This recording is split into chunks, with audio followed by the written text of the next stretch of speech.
एक रात एक अकेला घर जंगल में खड़ा था। वहाँ के लोग इसे डरावना मानते थे क्योंकि उस घर में कई सालों से कोई भी नहीं रहता था। उस रात की ठंड में एक युवक ने उस घर में जाने का निर्णय किया। वह अपने दोस्तों के साथ उस घर की ओर बढ़ा।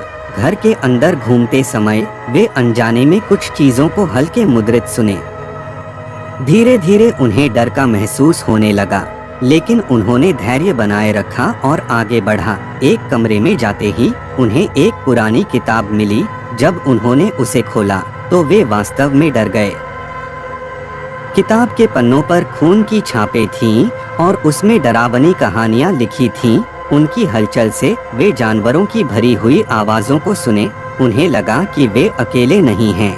धीरे धीरे वे उस कमरे से बाहर निकलने की कोशिश करते हुए डर के मारे भागने लगे, लेकिन बाहर आने के बाद उन्होंने देखा कि कोई नहीं था। जब उन्होंने फिर से घर की तरफ देखा तो उन्हें अपने दोस्तों का कोई पता नहीं था। उन्होंने फिर से वही कमरा खोला, लेकिन वहां उनके दोस्त नहीं थे। वे अब अकेले और डरे हुए थे।